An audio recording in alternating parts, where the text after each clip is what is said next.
Welcome to the Tom Bernard Show and the family with Alex Brandt Bernard Rasmussen. Bernard Rasmussen. Andy Brandt Bernard. And Kristen Burt. That's kind of a lame. Are you really old now? No. No, that's not it. Kristen Burt Entertainment News brought to you by North American Banking Company. Go to nabanco.com to learn more. Member FDIC, equal housing lender. Every weekend now, Kristen Burt, I have to show up on Monday, and I'm sad. Why are you sad? Because I lost another buddy over the weekend. No. Lonnie That's not good Anderson. news. Lonnie Lonnie, I Anderson. Oh, that's know. right. Oh, God. She used to come. 79. Yep, she used to come in at least a couple times a year, sometimes more than that. But to get through it quickly, the greatest, most memorable episode. Did you ever meet Lonnie Anderson? I did not. Just a sweetheart of a person, just very, very nice. From WKRP in Cincinnati, that's where people found out about her. So she's in, and we're doing the show. All of a sudden, the door swings open, and Bobcat Goldthwait comes through the door. You know Bobcat, the comedian? Mm-hmm. Those two kids did not get along, I will tell you that. Really? Oh, my God. It was a tough row to hoe there for a while. Why? I don't know. He just had an edge to him, and she was kind of very laid. Well, you know, Lonnie Anderson was born in St. Paul, Minnesota. She's a Minnesota girl, and she was always very, very nice. And then he came in and just completely upset the apple cart, and she's looking at me like, Tom, what did you do to me? I said, I didn't Get him out of here. Yeah, get him out of here, pretty That's much. the problem. I haven't seen Bobcat in a long time now. Is he even producing or directing movies anymore? Is he doing anything anymore? I don't know. I don't think I don't he think is. so. I don't think so. I mean, I haven't seen him. I feel like it's been a decade. Well, that Bobcat, crazy? I will tell you this. When you were a comedian going through town, you were great, a wonderful, wonderful guest to have on. It was fantastic. As soon as you became a writer-director, you became a complete pain in the ass. Seriously, he was not nice at all anymore. What is that all about, Kristen? What is that? Well, some people can't handle fame. Some people are fine with it, and other people, it just blows up their world in the most negative way with the Yeah. attitude and money comes their way, Yep. access to things come their way. So I think it's, for some people, it is just the worst thing to happen. Honest to God, the last time I saw him, we were out in Vegas doing a show. This is, God, I don't know, 20 years ago maybe, or 15 years ago anyway. We're out there doing a show in Las Vegas, and he was going to be a guest on the show. So he shows up. He's got his wife with him. I don't know which one of 15 wives he was on at that time, but honest to God, so we do the show and going, and he's just not very funny. He just had kind of an attitude about it. So after the show, I said, hey, this show starts very early in Vegas, starts at 3 o'clock in the morning, so it's over by 7 o'clock in the morning. I said, you want to go grab some breakfast? He goes, I don't have time for that. It's like, what? I used to have you on the show about 10 times a year. Nobody had ever even heard of you before you came on the show. And now all of a sudden he's Mr. Hollywood Big Shot. And now happens to 10 years he's disappeared. I don't hear anything about Looks him. like he's still on the road doing comedy. I'm just looking him up right now. He's on his third wife, and he got married in 2024. So, Third wife. yep. I'm still on my first. Am I just kind of lazy? You're one of the few people, I think, in this world. Oh, Charlie you got that right. There's no doubt about that. Charlie says that Bobcat and Dana Gould did a documentary recently together. Dana Gould did a documentary with him? Apparently. Well, I always liked Dana Gould. I used to love Bobcat. He was wonderful. But as soon as he took himself seriously, what a pain. And if he comes through town, I never hear from him anymore either. If he's been doing comedy coming through here, do you know if he has, Andy? I have no idea. I don't haven't heard either. anything about it. He hasn't I know, reached- I mean, he doesn't apparently do any appearances like radio or anything anymore, Or he doesn't? from what I understand. Is that why nobody goes to his shows anymore? I have no idea. I mean, how old They is did he? they did a TV special together in 2021. Yeah. So Okay. 4 years ago, it was a while ago. And it talks about having learned very little from their near fatal car accident. Okay, well, Well then. Yeah. that's nice to know. That's great news. Yeah, no, he hasn't really done much at all recently. Like he's doing some Bill stuff. is but not chiming a ton. in. He said Bobcat is on Wait, Wait, Don't Tell Me. Sometimes he directs. He's on what? Wait, Wait, Don't Tell Me on NPR. Huh. For some Oh, yeah, reason, so- my grandson is winding up a storm. What's the matter? Who knows? He's just looking at his mom, and he's totally dejected. What are you doing? You want to go back to rolling down the hill? No. Okay, well, here we go. Continuing on. Okay. Yeah, so he's not doing anything anymore. He's on the road doing small clubs or what? It looks like he and Bill's like he directs films. Bill is texting me like live. I'm like, move faster, Bill. Oh. But yeah. Well, Wait, Wait, Don't Tell Me is pretty well known on NPR, which is a funny show. Oh. What is it? Wait, Wait, don't Wait, tell Don't me. Tell Me. Oh, wait, don't tell me now. Here he is on IMDb. Yeah, he said he directs films and TV. Yeah, he's got a lot of director stuff, but his most recent actor credit was in 2023. One episode of the Patrick Star Show, whatever that is. So yeah, he's I'm not. gonna guess that's a podcast. No, I think it's some sort of SpongeBob spin-off. Apparently, I guess Patrick has his own show now. I don't know. But yeah, he's not really doing too much of the acting or writing anymore. He's just directing every so often. That's pretty much the deal. That is so amazing that's one thing I really. Why don't you give him a mic if he's going to not stop talking? Yeah, for real. What's going on here? Oh, I understand, but could you take him out of the room? He's talking over us. That'd be good. Thank you. Well, mine is, and you can hear him really well through there. Yes, you can. It's okay, Seiji. You'll be all right. In any case, so we got that for another month, and then they go back to school. Yep. Believe me, we're going to have They go new- back after Labor Day or before Labor Day After. in Minnesota? After Labor Day, yeah. Yeah, it's like that on the East Coast too, but California, they go back today. Oh, they do. Today, yeah. Today, what is it, August Today, 6th or August something? 4th. 4th. It's August 4th, I think, right? August 4th, yeah. They go back to school on August 4th? Wow. To me, it's so baffling because I used to go to summer camp until August 25th. Yeah. Yeah. August 4th seems extremely early. Yeah. It does seem But very the early. South, some areas in the South, like my niece used to go back July 30th. Huh. July 30th. Mm-hmm. Honest to So God. Georgia, like a lot of the southern states, Arkansas, Alabama, a lot of them have already gone back to school, and they've been in school maybe 1 or 2 weeks. Do they get off of school early?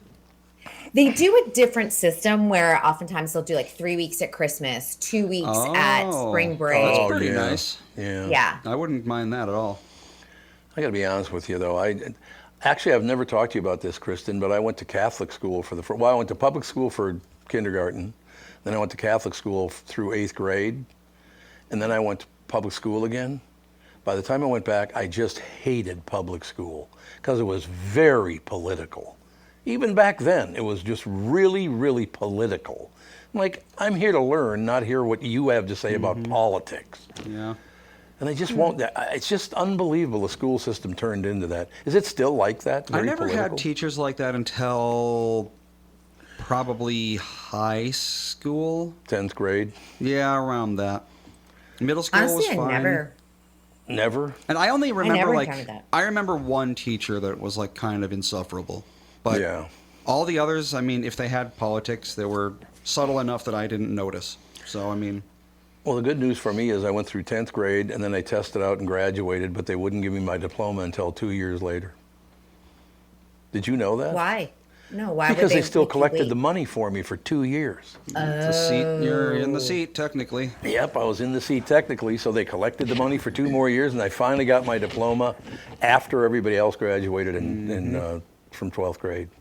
That's rude. I mean, our education system is so way over the top political, and it should not be that way. Yeah, I mean, I just didn't encounter it, so I don't really. I mean, That's I could good. guess like one of my high school teachers was super crunchy, so I'm going to guess that she was. And she taught our women's studies class, so I'm going to guess how she voted and probably still votes. But I mean, that is literally it. And I have I'm a like que- literally going based off of appearances, but she never even gave us. I know you got a million things to talk about with all this stuff, but I don't understand. I've been watching a lot of these little documentaries on each person. I just watched one for Chuck Connors. Remember him, the rifleman? No. Yeah. Well, yeah, you're probably too young to remember the rifleman, Andy, but Well, he died in 1999. Yeah, so there you go. That would do it. but honest to God, I just it's so political. It's way over the top, and I just The documentary about him?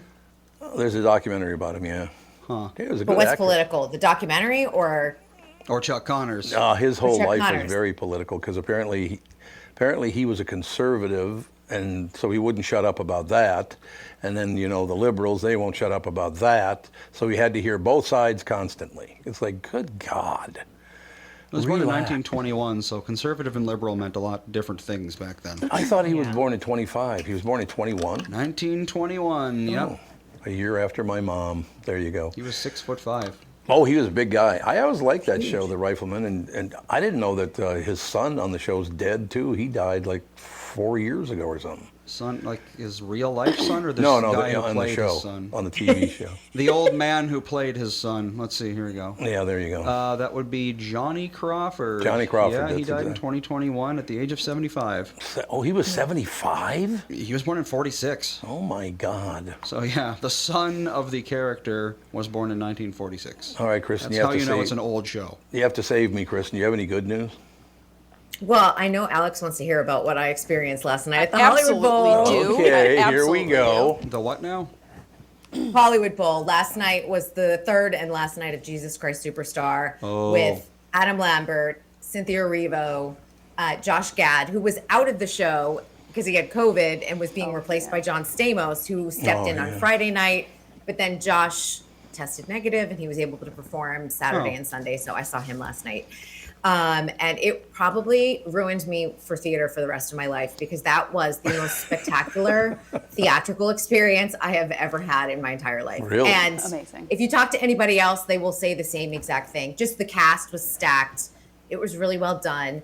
Cameron, I don't know if a lot of people know this, but Cameron Manheim has a son, Milo, who is extremely talented. He's a former Disney Channel kid. He did Dancing with the Stars. He was in it last night, played Peter. And I'm like, this kid is a phenomenon. I think he's probably about 24 now, but he's going to be a huge Broadway star. We had really nice seats because Bill's friend works box office at the Hollywood Bowl. So we made sure we got really great seats. And we sat with this two delightful men who were also in musical theater. And then right in front of us was Kathy Griffin. And with her bright red hair. God. And sitting next to her was Nancy Lee Grahn. A lot of people may not know her, but she's a daytime Emmy nominee this year for General Hospital. So we just had a blast. Yeah, wow. It was just fun company and a great show. And I'm not sure. I feel like Jesus Christ Superstar is going to become my entire personality because I'm going to talk about this production for a long time. As it should be. How's Kathy Griffin doing? She still got an edge to her? You know, it was really interesting. I did not know her. The guy, Greg, who was sitting behind us, knew her, and I knew Nancy. So we kind of all collectively spoke to each other, and I got introduced to Kathy, and she was super nice and super friendly. And I said to her, you know what? I saw one of your specials being taped back in like 2006 for a Bravo TV show, and she just said, yeah, I'm still at it. And she was actually more excited to talk about the production than talk about herself, and she looked good and was in good spirits, and yeah, it was fun. It was a really fun night. Nice. That's how things should be. Should be a lot of fun. Everything is good. I just, like I said, if I could steer people away from the political thing, that'd be great. I didn't even vote in the last election. I didn't vote for anybody for president because I just Also, a political tear this morning. I just am Truly. sick of it. It's just, it's nonstop here. It really is. Well, Tom, I want to tell all of your listeners that if they ever come to Los Angeles and they're there in the summer, Hollywood Bowl should be on their bucket list, no matter what's on the program. Oh, yeah. Because Oh, yeah. it's such a spectacular. Have you ever been to a show there? Yeah, a long, long time ago. The Beatles actually played there, didn't they? They did. God, that must have been amazing. It's over 17,000 seats, and it was completely sold out the last 3 nights. And Right. to see that energy, to see people get standing ovations that were, 2.5 minutes after a number. And anytime you go to a concert too, you've just got that energy from the crowd. So just put it on your list when you go. If you go Yeah. during between like June and maybe September, because it is just one of those venues that you should experience in your lifetime. I feel like Red Rocks is another one you should experience in your lifetime. I haven't been there, but I always feel like that should be on my bucket list. What was the Hollywood Bowl built for? Was it built for outdoor shows? I mean, that's Yeah, it was built as an okay. amphitheater. All right. And over the years, I think originally some of the back seating area was kind of a grassy knoll, and then they built in more and more seating, and it grew to 17,000 seats. But it's old farmland, and you can see the Hollywood sign from it, and Oh, it's really? just nestled into the mountains. It is a pain in the butt to get in and out of. I will not lie about that. That's what I've heard. But yeah. once you are there, you can drink, you can eat, you can bring your picnic basket, sit there on the picnic grounds ahead of the show. Or you can go fancy and have them serve you a meal at your box seat. Ooh. It's delightful. Yeah. I mean, that's great. That part of living in LA has got to be wonderful. You have so many venues and so much going on all the time. That's wonderful. Yeah, we've got the Greek Theater, also another Yeah. a smaller outdoor amphitheater. You've got the planetarium up the road from the Greek Theater. There's just a lot of really cool things that you can do because Los Angeles is kind of a year-round city where you Yep. don't have to worry about weather as much. But I will say that we've had a really rough go the last 8 months here in Los Angeles. So everyone kind of coming together around this show was kind of special. And people who even couldn't go were relying on everyone else to provide all the video clips, because I just think Los Angeles needed a little morale boost. Has that been hanging on since the fires? Yeah, Yeah. and honestly, Yeah. and all of the ice situation here has really weighed heavily Yeah. on the city. When we walked out last night, normally we walk out and they sell the bacon wrapped hot dogs, which is kind of part of an Ooh. LA tradition, Love and it. it smells so good. But there are normally about 30 carts, 15 on one side, 15 on the other Mm-hmm. side of Highland. We passed one last night. What? One. Why? Because so many of the people who man the carts may be documented people, but don't feel safe being out there with ice in our city. And it has affected a lot of families' livelihoods. Other people may have been undocumented in running the carts, but they are all licensed with the city because they have to be. And it's just a part of Los Angeles city culture that you take for granted, and then it's not there. And it just was really sad walking out of there. And oftentimes there would be different types of souvenir stands as well. Oh, and yeah. honestly, the only thing we passed, because we walked down from the bowl and then down Highland to pick up our Uber, we passed one cart. That was it. When normally it would have been 15 hot dog carts, 5 or 6 souvenir stands selling lightsabers and things like that. I don't know. It just made me really sad. I understand that 100%. I might be one of the few people in the world. I love New York, I love Chicago, and I love Los Angeles. There's always somebody who doesn't like one of them. It's like, how do you not? And it's different now, I suppose, going downtown and all the rest of it. But I always loved that. I used to love to come out to LA for the meetings at Capitol Records and sit in the Capitol Records Tower. And, it was a wonderful experience, no question.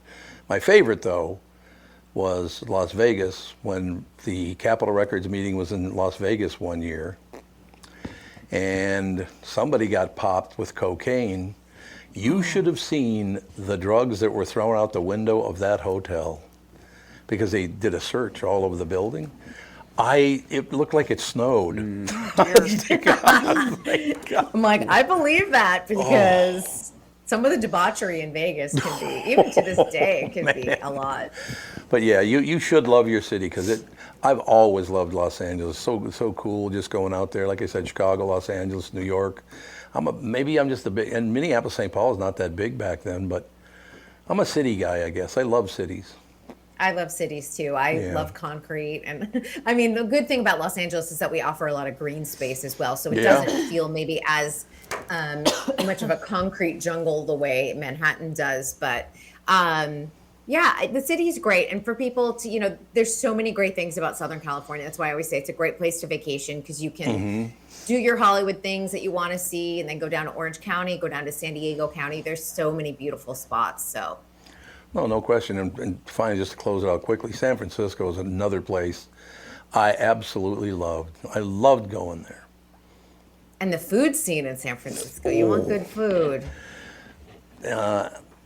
Andy, Alex, remember the first time you went to a restaurant in San Francisco?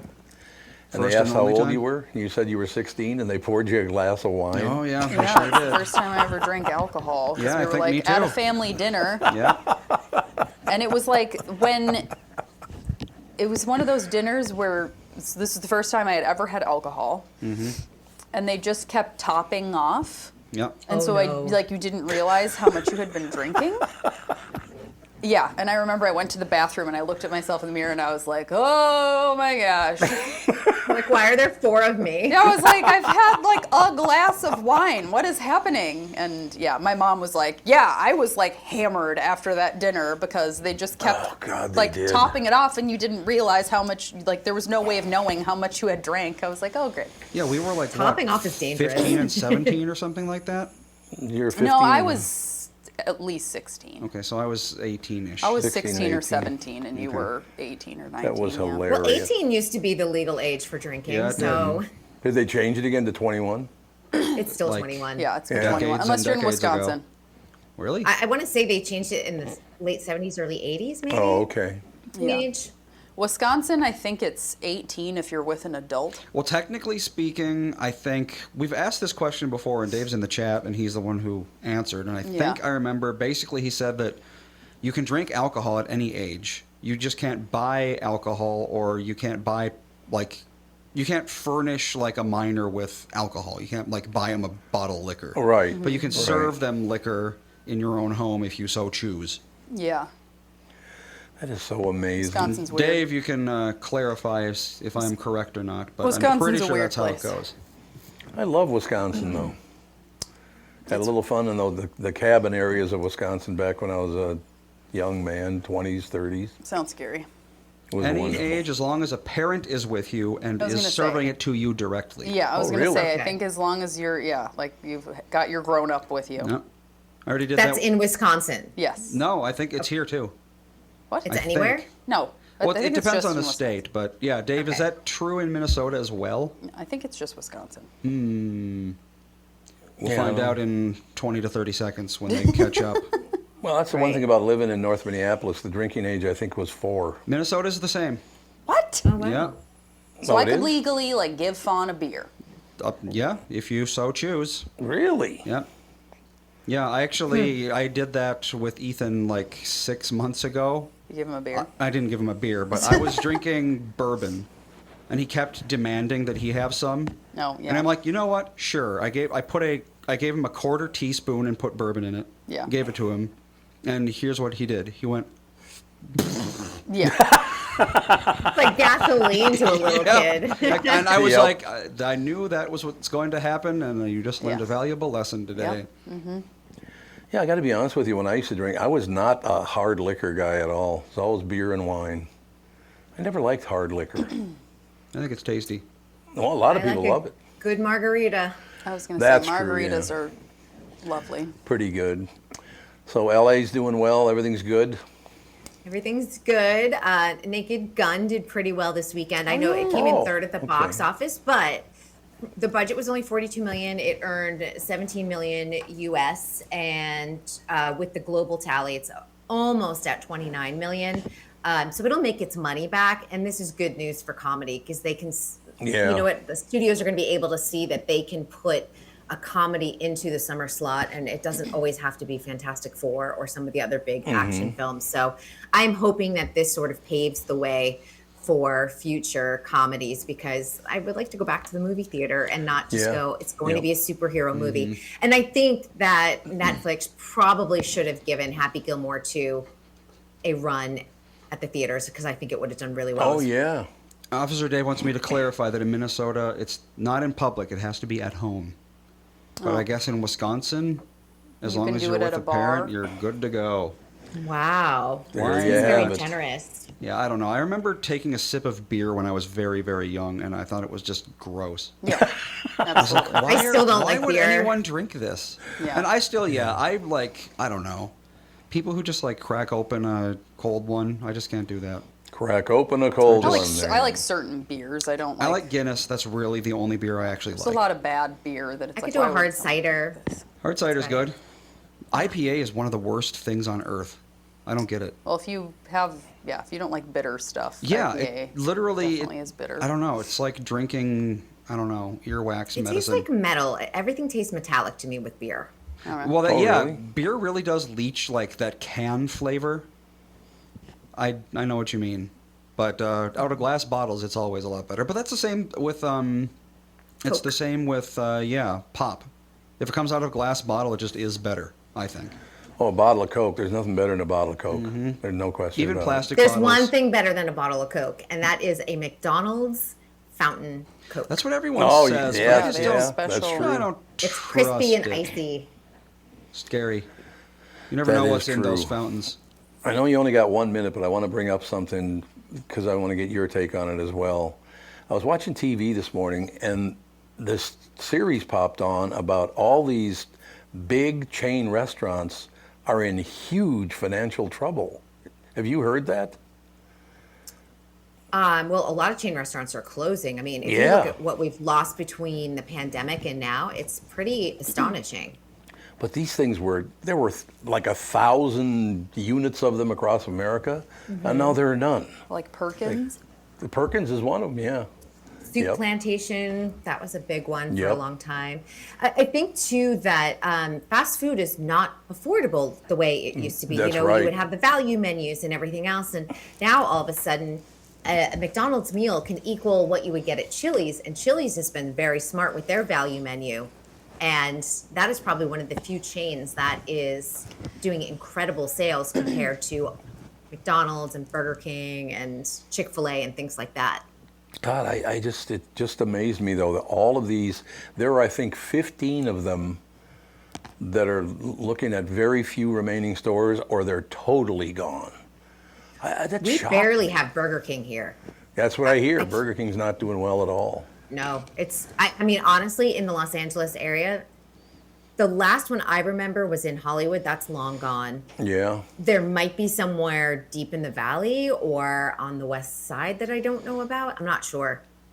I have not been to a Burger King, McDonald's, Wendy's. I It's haven't been been to one of those. What's that? It's been forever for me. Oh yeah, I have. It's been years. I think the Dan? last time I went to a fast food place was when we went to Arizona the first time with Melissa.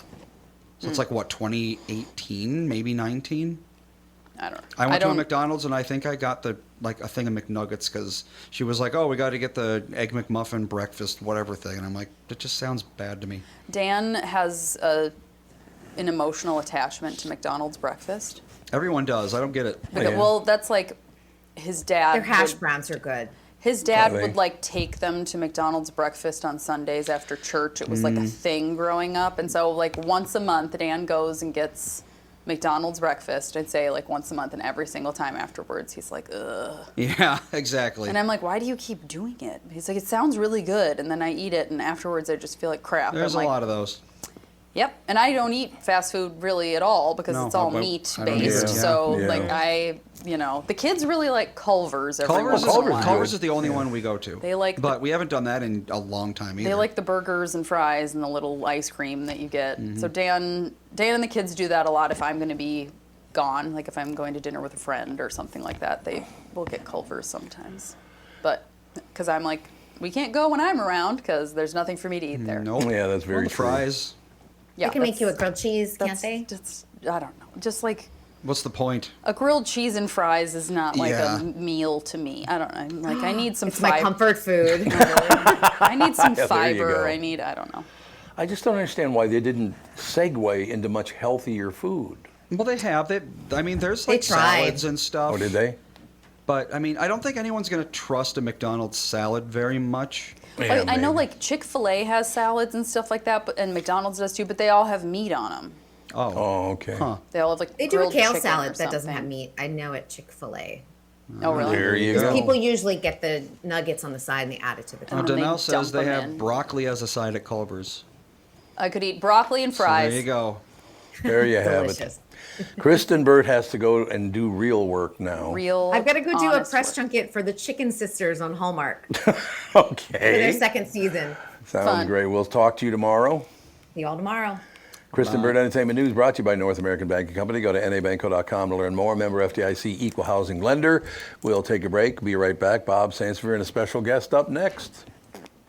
From Bradshaw and Bryant, Michael Bryant. What's up, Pally? Oh, not much. Doing my usual thing of telling people they shouldn't be texting and driving. In Minnesota, you can't have your phone in your hands. You can use, hands-free, but you can't have your phone in your hands for whatever reason. And that's why they made the law the way they did, so that police officers could see a phone in your hand and you got no excuse for why you got it there. Do people know that that's the law? I hope so. I mean, they used to follow it, and then kind of COVID kind of made people forget, and now it's like a freewheeling world out there with cell phones. Let's say you get pulled over because you do have a phone in your hand and you're not watching where you're going. You got to be in pretty big trouble then, I would guess. Well, the first one's not as bad. It's the multiple ones, the problem. And once people start stacking them up, then they have a big problem. And then what we're doing in car accidents is we've started bringing motions for punitive damages, because I'm trying to use the civil law any way we can to stop this, because it needs to stop. Whenever I'd had any problems in my life, who was that I called again? It was like an MB, something like that. Bradshaw and Bryant. Let's talk about my bank. That'd be North American Banking Company and Bilski. Look, it's easy to feel like just another account number at the big national banks, but that's not how it works with my friends at North American Banking Company. Whether you're visiting their locations in Roseville, 50th and France, Hastings, Woodbury, Shoreview, or Maple Grove, you'll always find real people you know by name and actually care about your finances, not some AI chatbot. They also offer all the modern conveniences you expect, like online and mobile banking, but with a personal touch that only a community bank can offer. So why settle for less when you can bank with my friends at North American Banking Company? Visit nabanco.com to learn more. Member FDIC, equal housing lender. I love how people talk out there thinking it doesn't carry in here. What's that all about? Well, Andy? I mean, you got to get them in here somehow. I suppose that's true, yeah. They should be coming in a second. What's up? That's the ticket. On the way, but until then, we do have Bob's Bob. with us. Bob's with us. Yep. Bob, we have a very interesting special guest for you to talk to. What a shock that you wore orange in here, Dave. That's really didn't see that coming. You ever heard of Dave Bassitt, Bob? Orange? Familiarize me. Well, he's going to sit down in 1 second and he will do all of I'm going to make him do all the work. That's all I have to say. So, Bob, as he's sitting down, anything good in sports we should know about? Well, your Twins shockingly won a game after They did. strafing the lineup. They tried to lose it in the ninth inning. Yes, but somehow they were able to win. Now, you hear all the reports now that the reason they had this big dump was because they do have an interested buyer, but he does not want all the debt that came with it. Here's the problem. You're going to spend that kind of money over close to $2 billion or more. Why do you worry about something like that? Take on the debt. Yeah, for real. Well, so, okay, you buy something, you buy a team, and they got debt. Why don't you just subtract that debt from the purchase price, and there you go. Well, that's what should be done. Yeah, you would think. Just pay off the debt, and there you go. You get the team cheaper. It doesn't make sense. You get a debt-free team. I don't know. Because it's not like they got incredible prospects that are going to, build and help this team become a championship team. No, that's They're true. still going to spend a ton of money, and that's problematic. So, Bob, how likely is this purchase going to be? Well, I would say the fact that they actually, and then again, it's the poll ads, that they made this dump, this salary dump, is something they've got something close. You've got a kid on there that's not supposed to be on camera, I think. There we go. There you go. All right. Anyway. Nixed it. I think that's I don't know, Tom. I mean, I still think if you really want to purchase a team and you have that kind of money, you don't worry about the debt. You take on the debt and you deal with it. The only thing I didn't have a problem with them getting rid of Carlos Correa, because he really has been hurt, and he's a good defensive player, certainly, and he's a good locker room guy, but it was so much money. But then he absorbed a lot of the debt. Yeah. That is an orange man. It is an orange man. There you have it. That's all you need to know. So, so do you think they actually will? They have to get rid of this team, don't you think? I do, but then what is like Joe Pola going to do? His entire life, or most of his life, the team has been owned by his family. What's he qualified to do? He's the grandson. He's not a brother of Jim and Joe and Bob. I think he's Joe's kid, not Joe. Not Jim's kid. I think he might be Bob's kid. Yeah, probably that could be. Bob's the oldest brother, isn't he? Yeah, which is the one that's the, or is Bob the one that's the movie guy? I can't keep him straight. I don't. Who knows what the deal is with that one? But such is life. Sage is trying to do his own show today and coming in. What is he wound up about now? He's like, he wants to go home with you and stay at your house, but he has gymnastics tonight, so he has to go to gymnastics. But he woke up this morning, came downstairs, and he's like, I packed a bag and I'm sleeping over at Nana and Bob's. And I'm like, well, we have to talk about it. Does he have his bundle, his little stick with the... Yeah, really. Yeah, he has a little overnight bag, and he's like, I'm gonna go home with Bob, and then you're gonna bring me my bag later. And I'm like, that's not what's happening. Calm down. So he's not coming over tonight. Well, he might, but he has gymnastics that he has to go Okay. to, so he could go over after. But he has this whole plan, and he keeps on trying to change everything. I want to make sure, because, I mean, we love to have him over. There's no question about it. Yes. Fawny's always welcome, too. But, ladies and gentlemen, Dave Bassitt sitting down at the table, wearing orange. What a surprise that happened. So, Dave, how are you? Excellent, Tom. Thank you. We got you all mic'd up. Everything sounding Yeah. good on the Yep. microphone, Andy? All good. All good. Okay, I'm just going to turn it over to you. How did this all start? I've known you for quite some time now. How long? Oh, a couple years now. A couple of years, yeah. So how did this all start? How did Orange start? Well, let me give you a little background about me Absolutely. personally before I get into that, and then I think it'll all make sense over time. My father had a department store, and as a little kid, for when I was about 6 or 7 years of age, my job was to ask every person coming into the store if they'd like to buy some cookies. And Okay. from cookies, I went into women's apparel, men's apparel, every shoe manufacturer in the country. And I did that helping my dad and mom for about 20 years, got to know everything about apparel. Someone said you should go to college, so I went to college and I got a degree in business. And then somebody says, well, you should get a master's degree, and so I got a master's degree. And I thought, well, gosh, I guess you're supposed to get a job after that. So then I went to work for Honeywell, and I was with Honeywell for a few years, and I was in their engineering department, working with engineers. And I thought, gosh, that's not real interesting. I think I got to move on and do something else. And so I joined a company by the name of Butler Manufacturing Company, and my job was to develop tank trailers going over the road. And one of my jobs was to know everything there was about the wine industry. So I had to go in and sample every wine that was manufactured in California. And that was interesting. But then I moved on to another company out in Lake Minnetonka called Advanced Machine Company. And I trained industrial people how to sell vacuum cleaners. Oh, okay. And that was interesting, but I lost interest after 2 or 3 years. So this all took place in Minnesota? Yeah, this is all in Minnesota. Really? Yeah, it was in Minnesota. And then I went back to Honeywell again, and I was selling $1 million computers. And so I went around the Twin Cities selling everybody a $1 million computer. And one day I got a call from Dyco Petroleum Corporation. I thought, oh, they want to talk to me about a job. Well, they didn't want to talk to me about a job. They wanted to talk to me about getting some money from me to invest in their company. Oh. And so I went all over working with broker-dealers throughout the United States.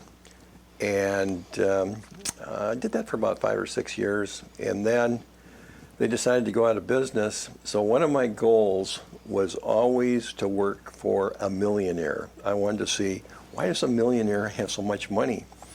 So I got a millionaire to actually hire me, and my job every 30 or 40 minutes was to ask for $50,000 every day, and I did it for a year. But it was probably one of the most interesting things that I ever did, and the reason is, when I got done talking with somebody, I grabbed a piece of paper, and I'd say, Tom, I just want to thank you for taking the time to talk with me. But I didn't use just a normal pen. I used a special pen, and it was a special calligraphy pen. And I sent that letter out. And one day, the president of the company said, let's go out and meet those people. Well, we went out to meet those people.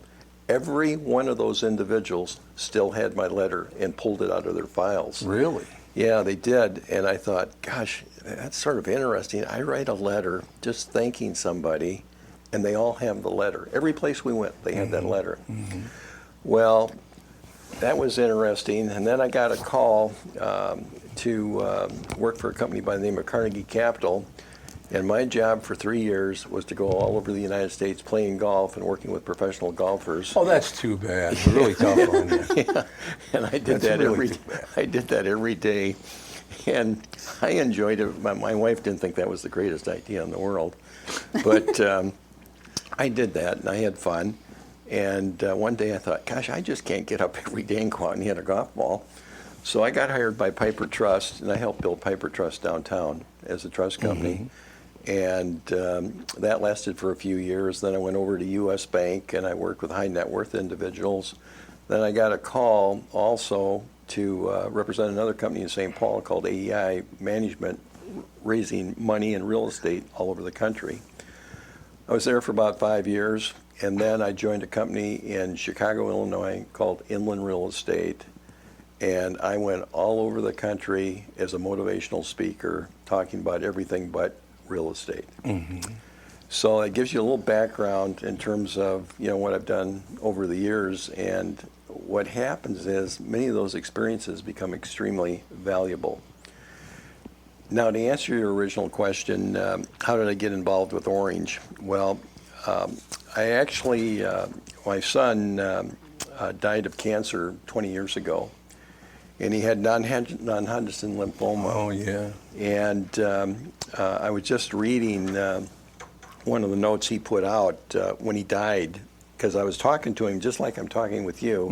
He died right in front of me. Oh, God. And it's something that you don't ever forget when you're having a conversation and your son dies in front of you. And he made this comment. He says, the truth is you don't get satisfaction in things. What really gives you satisfaction is offering others what you have to give. I don't mean money, I mean your time and concern. Take responsibility for each other.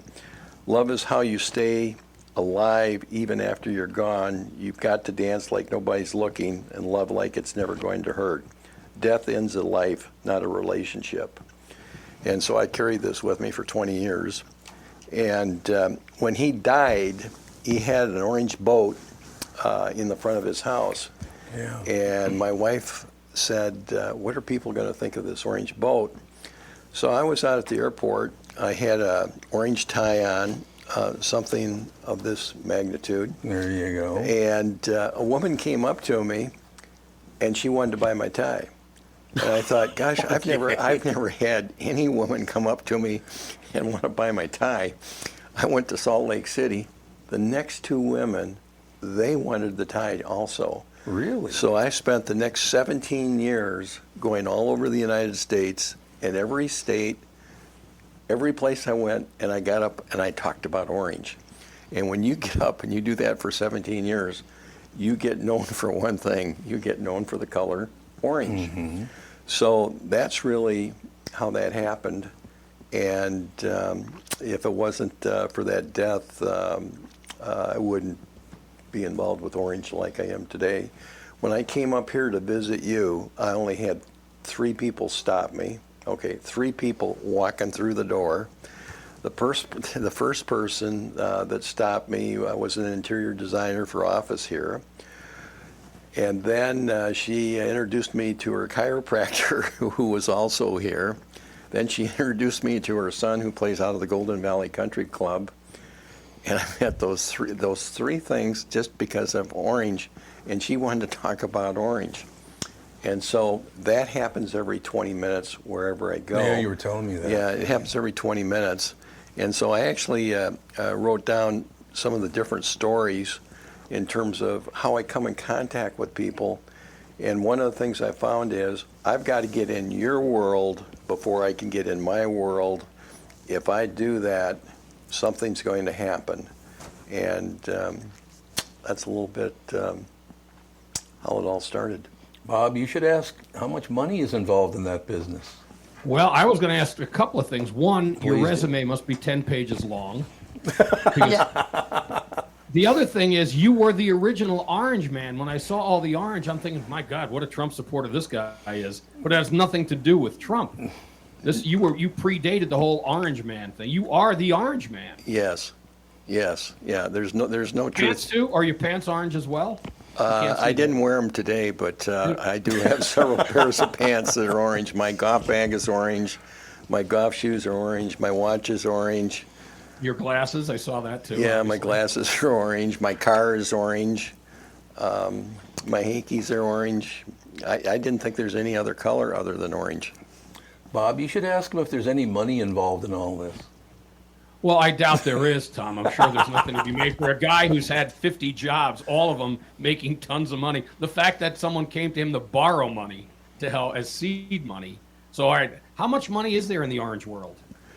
Well, you know, the one that I can share with you the most that's rather interesting, because I have the ability to go out and raise money on any subject. I mean, we could be talking garage doors, or we could be talking televisions or cars. I've worked with How a lot about of advertisers for radio shows? Well, you know, it's interesting when you talk about advertisers and radio shows.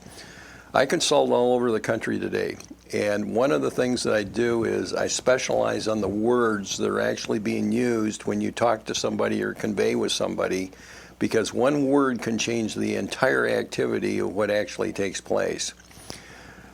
To tell you a story, and this was rather interesting, because it's probably only going to happen once in my life, and it happened about 4 months ago. I got a call from an individual by the name of Bo Short, and it's Boshort. And we were talking, and he said, "Do you know anything about raising money?" And I said, "Yes, I do." And this individual had come out with a 4-inch machine that will detect cancer in 3 seconds. Ooh. You can put the same unit in your car, and it'll tell you if the car in front of you has guns, weapons, or drugs in the car. And it took 22 years to develop it. And so I went out and raised money for him. And at the time, it had a capitalization of $65 billion. And so I went and talked to a few investors, and I said, you know, this is really a risky situation. I said, I wouldn't put very much money into it. You just don't know what's going to happen. Well, what happened was the first evaluation came out on the company was $5 billion. And then the second evaluation came out at $50 billion. And then the third evaluation came out at $60.3 billion. And there's 57 different applications on it. So you run the math on that if you put in $1 and you know that the company already is at 60 billion, and that evaluation came from the number one person from IBM, I never would have dreamed that would have happened. And so when you do a book, you don't do it with the idea of making money. You just don't do that. At least I didn't do that. But how would I ever dream that somebody would call me and all of a sudden now I'm working with a multi-billion-dollar company and I have access to so many people that I never had access to? Does that? You know what's interesting, Dave, about, because when you obviously wear orange where you go. Yes. It's not like you just wore it to come in the studio. Yes. People would look at you and say, oh, there's a mature man who likes orange. It doesn't give a hint of the depth to you and what your background is. So, I mean, it's a perception thing. People would have a completely different idea or perception. It's like I said, oh, I must be a big Trump fan. You would never know until you start talking about your background, which is greatly impressive, what you've done and what you're still doing.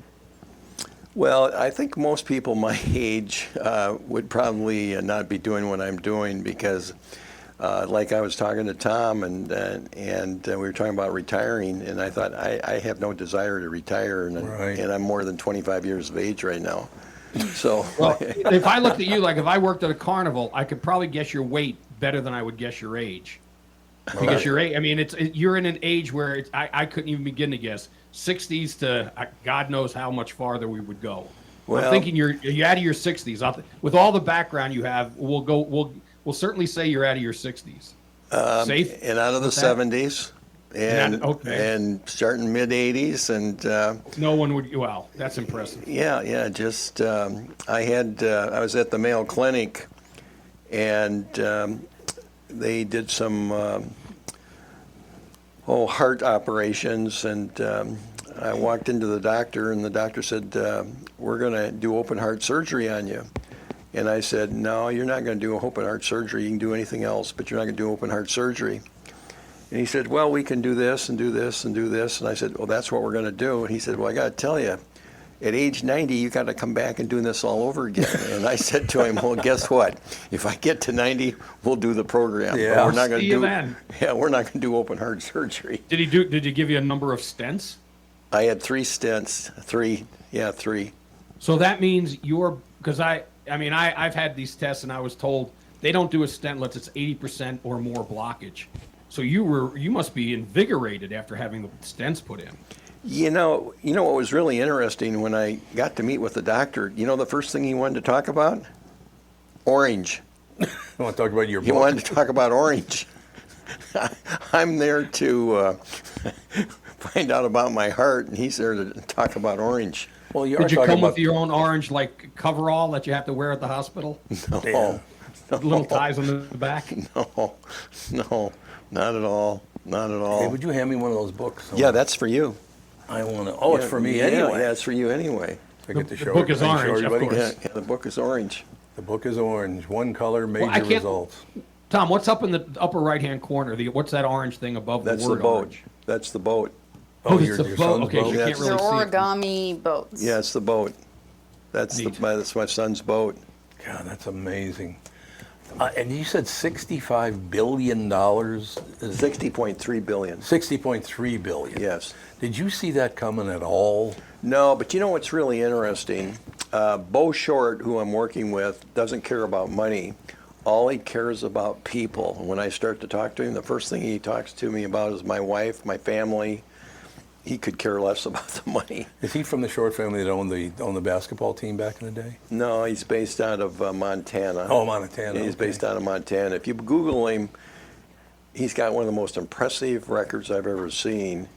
And he's got access to so many people throughout the United States, but his main concern is people. People. That's nice. Yeah, people. And when I talk to him, he's just a great guy to talk to.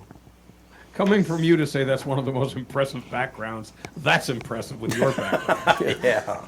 Yeah, it's just super guy, and I enjoy working with him. And then the other thing is, when I call him, he calls right back immediately. He doesn't have you hanging out in the woods and then might call you back in 2 or 3 weeks. He's back to you immediately. So that's impressive as well. No question about it. I just think it's so amazing. So, Orange was first put together when? The book? The book was put together in 2023. So it was a couple years ago. Yeah, it's 2 years old. That's yeah. when I met you, Yeah, right? 2023. And you had no idea how well it was going to do. No, it's it happens every day. I mean, many times I'll meet somebody, and as you can see, I can't walk real well, and I'm amazed what people do. And so, rather than sell them the book, I give them the book if I see something they've done that's just out of the ordinary. Mm-hmm. I'm not trying to sell a book to make money, but I am trying to promote the book so it'll help people. Yeah, I mean, And one of the things I always say, when you get the book, if you want to make a major impact in your life, read chapter 8 and do exactly what's in chapter 8 with every person you know. So I'll tell you a story. I was working with a president in Chicago, and her name was Brenda, and she was a very talented writer. And I said, Brenda, read chapter 8, and chapter 8 is about writing letters. And I kept asking her every time I'd see her, and every time I'd ask her, did you write a letter? Did you write a letter? Did you write a letter? And so one day I said, just write a letter and write it to your next door neighbor and see what happens. So I went in to see her. She writes the letter, and of course the letter's got to be in orange. She writes the letter. It goes to her neighbor. Her neighbor comes over and knocks on the door and is crying because she took the time to write the letter. really? She's crying about that. Crying about that. Because people don't usually take that time anymore, do they? No, as a matter of fact, in my book, I make the comment, you don't want to text, you don't want to use email. When you want to compliment or say thank you to somebody, you write them a letter. And the reason you write them a letter is nobody does that. I'll share a couple stories happened just this last week. Working with an individual, and I helped them set up a website in California, set them up with the different consultants and everything. The individual that got the website done was very impressed with the individual. So what did he do? He wrote an email. And I thought, gosh, he could have just as easily written a note, a handwritten note. And 3 weeks ago, I'm working with another company out of Chicago that's based here in Minneapolis. And what the company is now doing is, this is a sales organization, the only way a salesperson can talk to their client is to use the telephone. They can't use text, they can't use emails, they've got to use the telephone. Got to be personal. It's got to be personal. Yep, makes sense. I got a question, Dave. Yes. So many people, there are people, kids today that don't even know how to go to the post office and get a stamp. Right. Because everything's email. Right. How much of a drop-off would it be if you actually wrote the note and took a PDF photo of it and sent it as an attachment to someone? Does that count, or that would still be like sending an email? Because it would show that you've actually taken the time to write something. You could do that as long as you've got some type of a written format going to the individual. I brought this in. One of the things I use all kinds of. It's got to be on orange stationery. And see, I'll share another story with you. I wanted to get a note to a president of an organization, and you can see the size of this. It's probably about a 3 by 5. Well, if you take an 8.5 by 11 and you send it coming through the mail, they will pick it up because nothing is of that color. Everything is usually done in white. And so it's another way of getting the attention to have somebody open up to see what the course. What color ink do you use on orange? You don't do orange on orange. Well, no, that's a good question. You could either use black or purple. Black or purple. Your choice. But orange won't blend unless you take another card, okay, and what you do, you put your photo on the card and you say, I'm thinking of you. This is from Dr. Orange, and then this is all done in white, and now you use an orange pen, and the writing can be in orange, but the envelope could be in black. And so you've got. Do you have a website to sell all your orange, like everything you have on? Can you buy it at a website? You know, it's funny. My ad agency out of California told me I should be doing all this, but you run out of time to do these things, and I just haven't done it, to be very honest with you. I mean, I get that request all the time to do it. I just haven't done it. Tom, I got one more question, so I don't want to take up all the time, but do you have an audio version of your book? And if you don't, you got some great pipes there. You should do it yourself or have Tom do it. I have an audio. I hired a professional to do it, and after I hired the audio, they said I should have done it, but I did hire the audio. It's done. You have a hell of a voice. Well, you know, it's interesting. I'll be talking to somebody on the phone, and then when they meet me, they'll say, well, I thought you were much younger. I get a big bang out of that, but voice goes a long ways. It does indeed. I have to take a quick break. Can you stay for another segment? Sure. We'll do one more segment. Yeah. Bob, can you stay? Sure. Fascinated. But yeah, this is fascinating. But we do have to talk about the money part of it, because you brought that up to me. I'm like, whoa. You know, it's. I work with another company here in Minneapolis, and I raise money for them, and that's been about another $100 million. And but you know, the process is basically the same. I mean, I've worked with Lexus on how they sell their automobiles. I worked with a garage door opener this last week. Yeah, you're telling me that. Yeah, so it doesn't make any difference whether there's a lot of money or not a lot of money. The process is the same. The process is the same. The process is the same. Tom, when we get back, I have a question for him, because I have something that he may want to do for a nonprofit. Andy, you might want to come in and grab this book and take a look at it. No, I got a copy for you, too. Oh, you got a copy? Yeah, I got Andy, I'll do the live reads. Well, you should grab it and look at the book, Andy, because I know you'd have a lot of questions about it. All right. All right, Bob Sands for your sports, brought to you by Bradshaw and Bryant Personal Injury Lawyers, seeking justice for the injured. Contact Bradshaw and Bryant at minnesotapersonalinjury.com. We'll be right back in just a couple minutes right after this. For Brad, John Bryant, Michael Bryant. Michael, what's up? Dealing with another case where a person gave a statement to the adjuster because they thought the person was really friendly. Is that a good idea? Well, the problem is they know the law when they call you up. And while you're trying to be fair and you're trying to get help, the reality is there are questions you get asked that the way you answer them make a big difference. And people put themselves in trouble. And when they aren't in trouble, they didn't do anything wrong. But suddenly the adjuster's got a statement that can blow up their case completely. What has caused people to be so untrustworthy, I guess is the best way I could put it? They take advantage. Well, insurance companies have hired adjusters whose job it is to deal with unrepresented people. So they're supposed to kind of lure them in, call them every day, see how they're doing, and people are like, oh, I'm doing pretty good. Where the reality is they've kind of adjusted to their problem that they've got going on. So it's not that they're completely better, but the way they say it gets to be a problem. And that's why having somebody who can explain your rights, represent you, make sure that you understand the law before you give a statement can make a big difference in your case. Michael Bryant, Bradshaw and Bryant. Let's talk about my bank, and that would be North American Banking Company. Look, it's easy to feel like just another account number at the big national banks, but that's not how it works with my friends at North American Banking Company. Whether you're visiting their locations in Roseville, 50th and France, Hastings, Woodbury, Shoreview, or Maple Grove, you'll always find real people who know you by name and actually care about your finances, not some AI chatbot. They also offer all the modern conveniences you expect, like online and mobile banking, but with a personal touch that only a community bank can offer. So why settle for less when you can bank with my friends at North American Banking Company? And they are my friends, by the way. I'm not just saying that. Visit nabanco.com to learn more. Member FDIC, equal housing lender.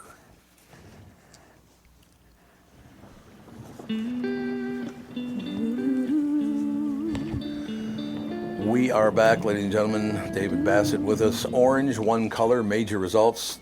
Let's talk a bit about the book. The book has done quite well. Did you see that happen? Oh, first of all, what did drive you to write a book about this? Well, again, the main reason was with the death of my son. Right. And the attention I guess I was getting promoting Orange all over the country, I got to be known as Mr. Orange. Mm-hmm. Well, it's now elevated. It's now Dr. Orange. Yeah, I saw that on your hat. Yeah, we got promoted.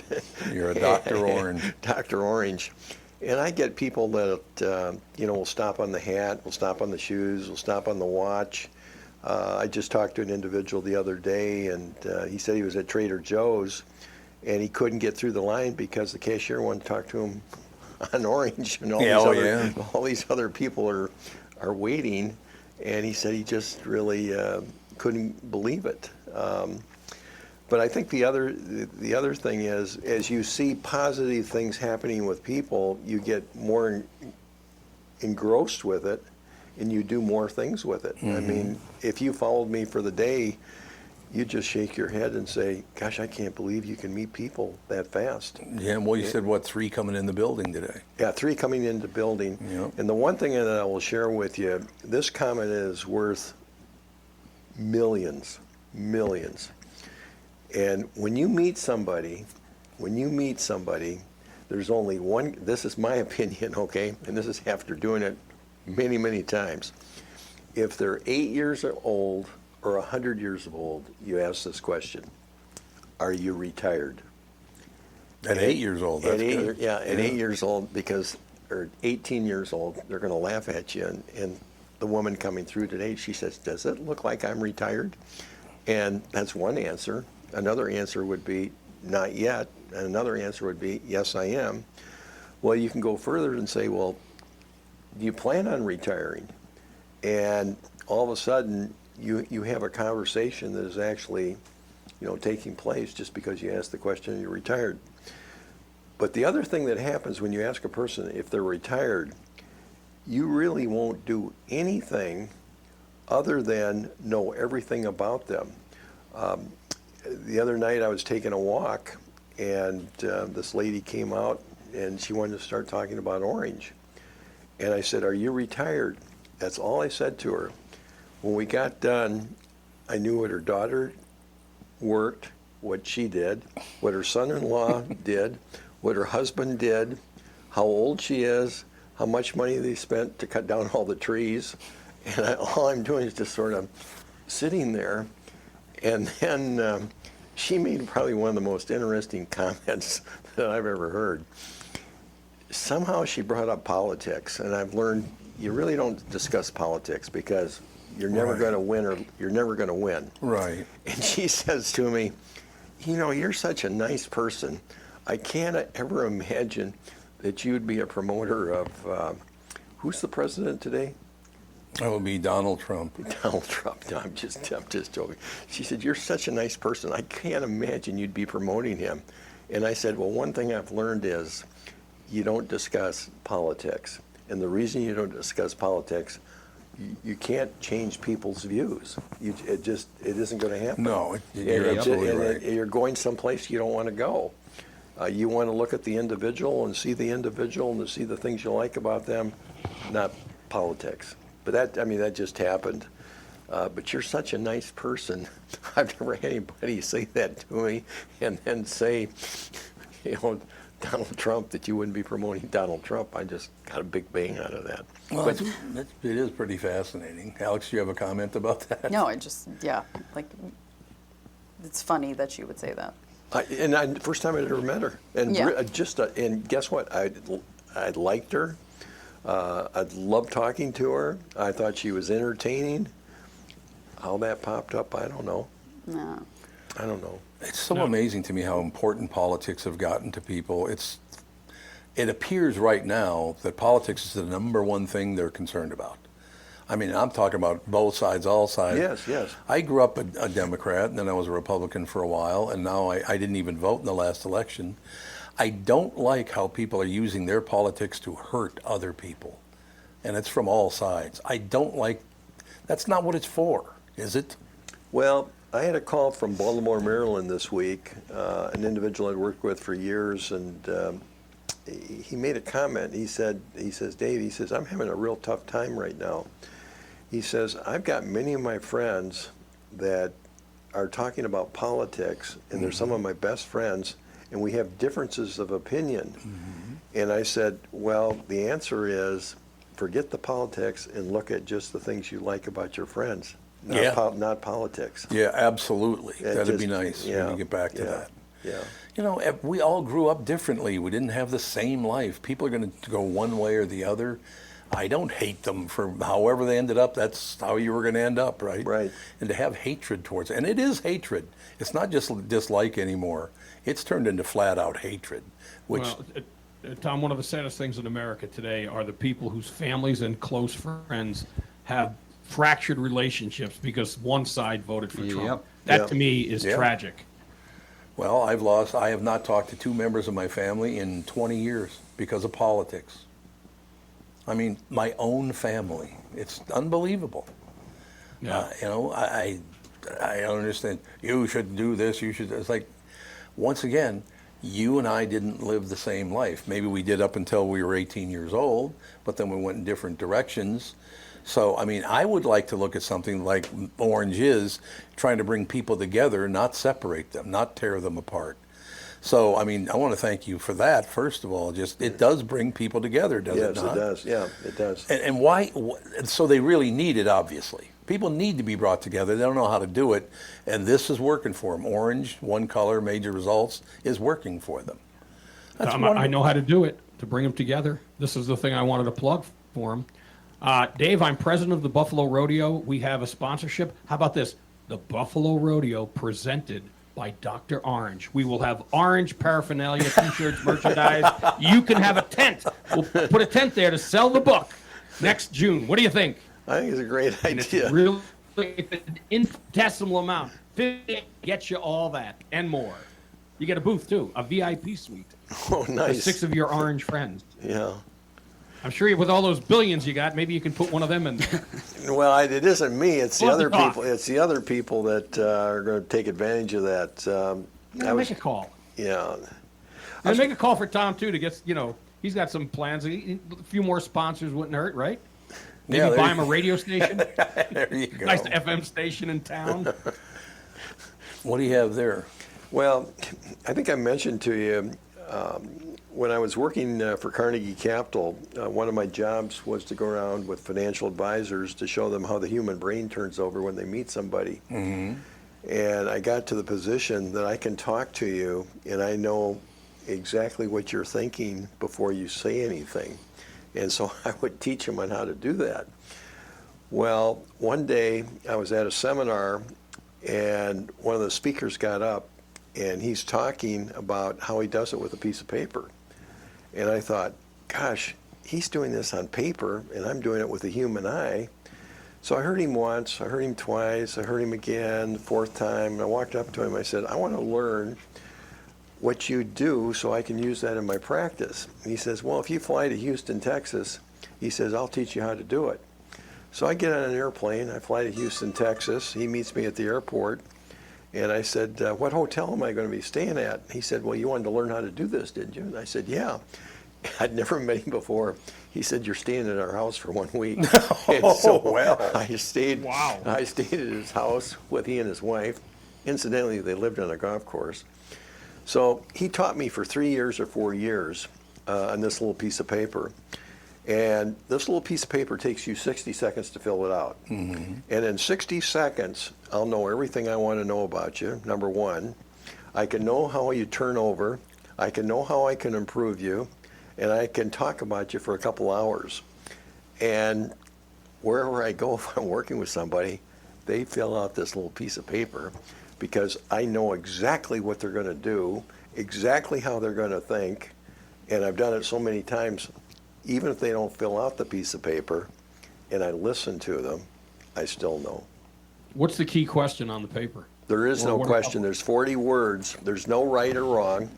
You just circle a word and you do it as fast as you can. And in less than 2 seconds, I can give you a feedback and tell you how you turn over. And the accuracy is about 94%. Oh, Alex, you want to do that? Or do you want? What? Sure. Do you I have want a to do question. Sure. I have a question for everybody. that? Andy, you'd probably know this better than anyone else. What color do you get when you combine blue and red? Purple. Purple. Purple.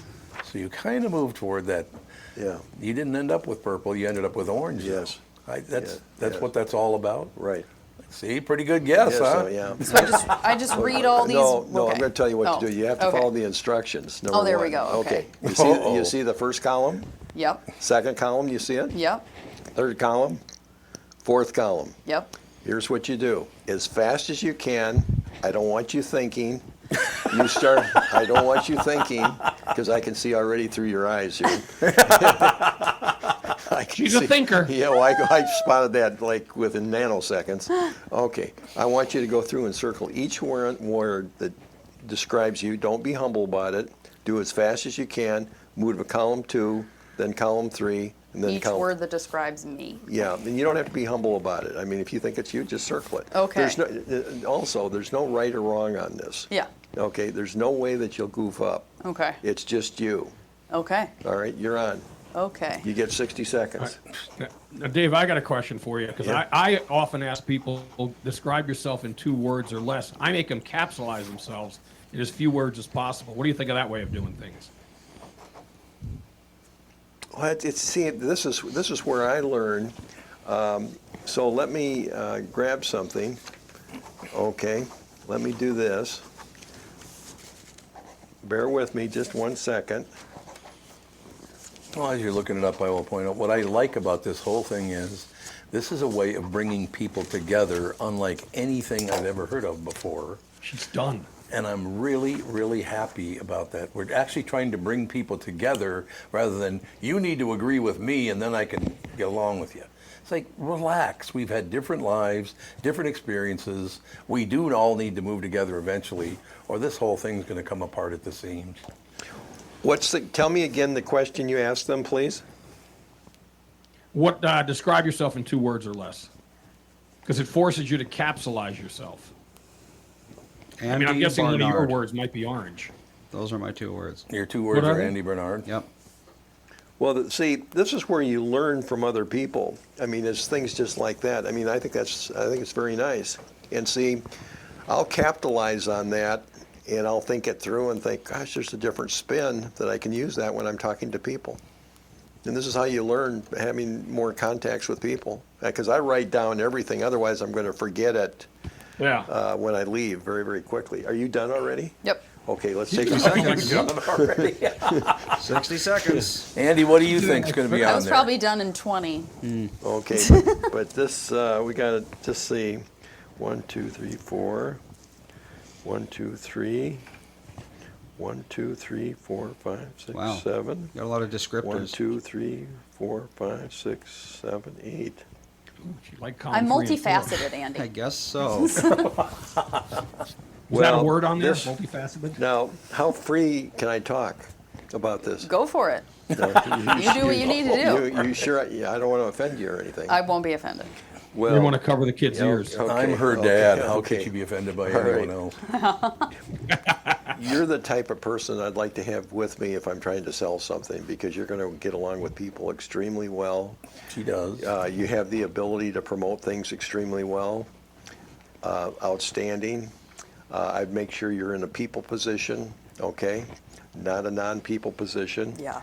But Not what good I with also non-people. notice, you're probably going to have problems and not enjoy filling out your checkbook every night because of the details that are involved with it. You don't, 100%. So far, so good. Absolutely. okay? And when you're getting, I'm making this stuff up, so just so you understand that. Okay. It just, so when you're getting ready to make dinner, okay, because you've got 2 little kids, Mm-hmm. okay, you might have a little problem deciding what you're going to have for dinner. You'll get it done, but it's not going to be something that's going to be as easy as you'd like it to be. Well, nothing ever is when cooking for a family. And so basically, you shouldn't be cooking. You should have somebody else cooking for you. That'd be great. Not gonna happen. Where can I you find go. that person? Yeah, but no, you're. Yeah, people are going to love you. I can't imagine you not someone not caring for you. She got the big smile. I don't know. Oh yeah. Like well, you said, I'm a people person. Like I Well, like I it's get been- along with pretty much anybody. There's only been one person in my life that I've ever really just not got along But with. see, it tells me that, okay? Yeah. So I can take a multi-billion-dollar company and be done in 12 minutes with all the employees in the company. Yeah. And I've done it before, you know, where and I was on a boat one day, and I was with a financial advisor, and I took 200 of his clients. They all filled it out, and then I wrote him a note on each client, telling him exactly how he should handle the client. Did you ever say dump this client to any of them? You know, based on that? I got to tell you this. Since I'm on the air, I won't go further. There's certain types of clients you never want to deal with. There's Yeah. certain type of clients you never want to deal with. Yep. And not because they're not nice people, but they're going to take up too much of your time. And if they're going to take up too much time, you want to work. In my book, I talk about this, okay? There's many types of people. I was doing a lot of neuralistic programming, okay? And basically, to condense this, there's 2 types of people, visual people and analytical people.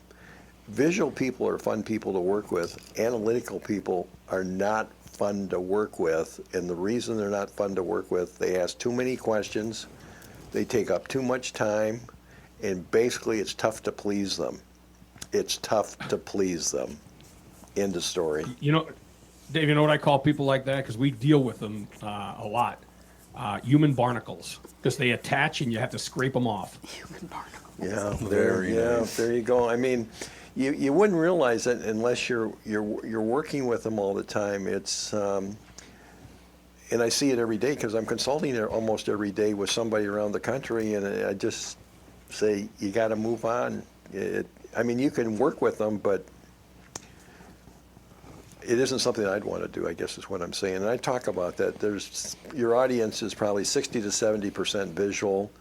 And if you take a visual individual, they can make decisions faster. They're easier to work with. And you learn those things over time. Yeah. Well, I looked at it. We have run about way over time. A little here, bit. Speaking of We that. still have another ad break to do. I know we got another episode. We're going to have to stop it here. But Okay. can you come back sometime? Sure. Bob, you want to be on when he comes back? Yeah, I'd love to. You are terrific, Dave. Oh, I mean, he does a listening great to you job. it's an education and it's entertaining. Should have Ethan come in because he is one of the rare children whose favorite color is orange. That was Fawn's Oh. first favorite color. Yeah? Was It was? orange. Huh.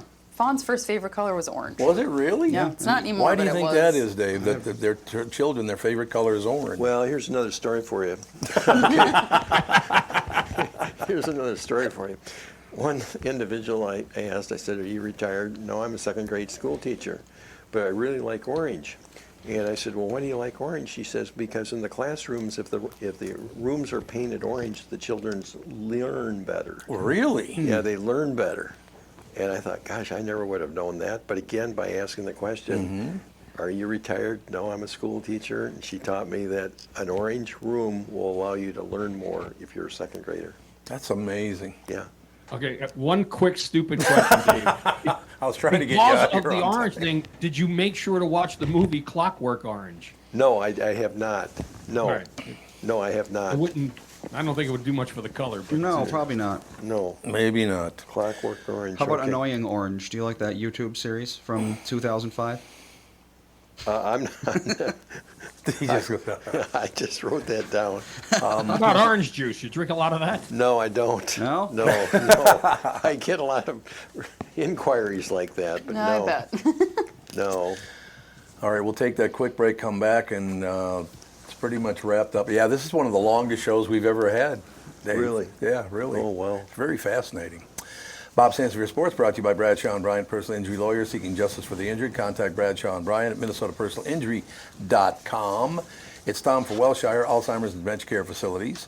Wellshire Alzheimer's and Dementia Care Facilities are a place where your loved one will live with pride and dignity. If you care deeply about someone in your life, Wellshire is the place I highly recommend.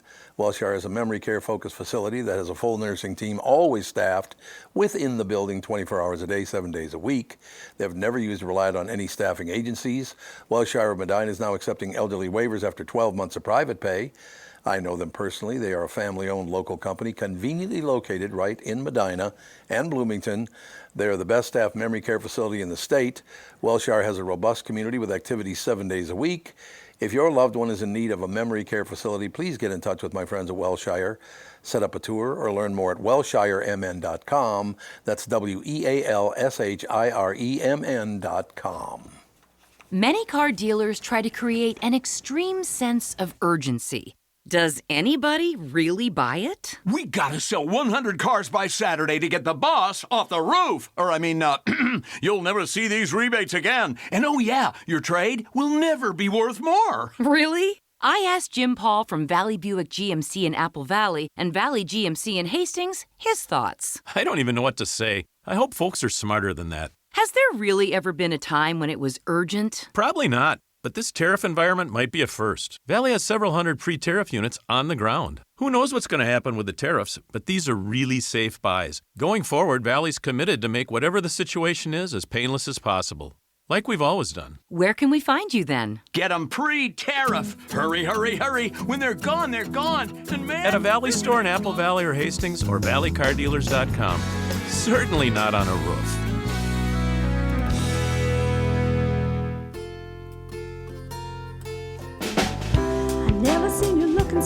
There you have it, Bob. We're going to make sure when we book Dave to come back, you're definitely going to have to be on because you have a lot of interest. I do.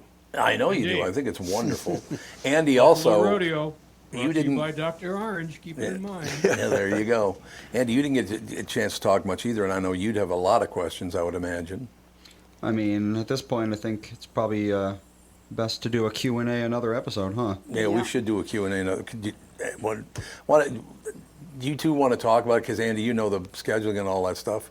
Or whenever you're available, we can get it Yeah, it's rebooked. easy. I know how to get here easily. That's, well, although it's going to be changing. This is the last week we're in this office. Yeah, Where are you going to be moving to? a little further out west. Oh, okay. Yeah, not too far, but Like where? Not too far, right? Like Minnetonka Boulevard, that Okay. area there. Yeah, good. We'll get that done. All right, that is going to do it. Thank you to everybody, and we will talk to you tomorrow. bye. Bye.